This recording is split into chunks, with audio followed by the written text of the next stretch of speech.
23 minutes past 8. For many parents, daytime is a daily battle, with children finding any excuse not to go to sleep. Or even bedtime. But if they don't get enough rest, no, you said daytime. It's all right. It is daytime now. If children don't get enough rest... You see, I just didn't get enough sleep last night.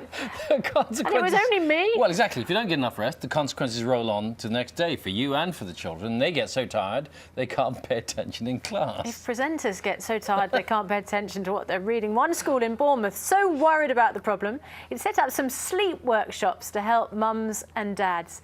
Louise Hubble is there for us this morning. So the teachers are now teaching the parents how to put their children to bed. Absolutely. Good morning to you both. Now, you may think that I'm here in a child's bedroom, but this is actually a classroom. And as you said, what's happening here is that parents are coming along, going back to school, if you would like, to attend workshops on how to put their children to sleep. And I've gone along to meet one family who they've been helping. Keep your hands up. 5-year-old Kian enjoys martial arts and playing with his toys. He doesn't enjoy bedtime. It feels like I don't want to go to bed because I'm not that tired. It's too dark.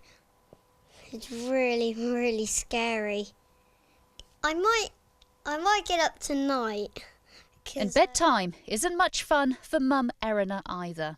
He'll start off by shouting downstairs at me, and then he will come running downstairs, or he'll sit on the stairs or hide all around the house, and that would carry on and off for weeks and weeks, and before I knew it, it was a couple of months where things were just out of control at bedtime. Erina has been getting help from Kian's school with his sleep, focusing on a strict routine and sticker reward charts. Next day, and Kian hasn't had a good night's sleep. I feel all right, but I'm a little bit tired when I first came into school. Is it hard to concentrate on your classes? Very hard. Winton Primary School became so worried that pupils were struggling and disruptive in class due to a lack of sleep, they have drafted in a psychologist to give parents lessons on how to ensure their children get enough rest. At bedtime, TV's off, mobile phones off, videos off. And mums are already noticing the difference a consistent bedtime routine makes. It's nice to know that you're not the only one that's going through it and that your kids aren't just being naughty. It is a very serious problem. We used to have 5 or 6 parents actually come and enrol for the sleep workshop. Now 30, 35 is quite common, and we're having to turn parents away. It has proved so successful in Bournemouth that now there are hopes for a national helpline and online database.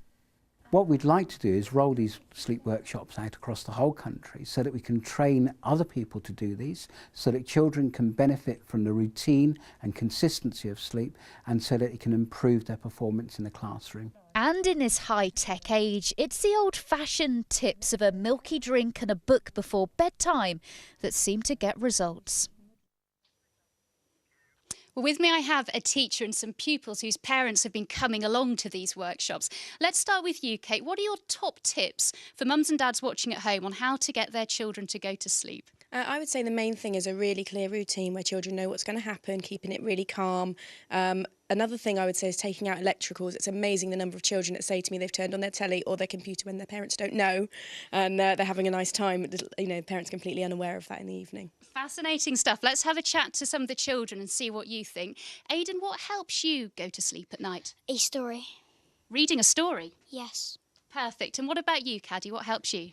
What I would do is that I would just close my eyes and I would just say the people whose names are beginning with A or B and C and D. Oh, that's a good tip. And what about you, Thomas? Well, I play a lot of sports, so it does tire me out, and I do enjoy a good book of a night.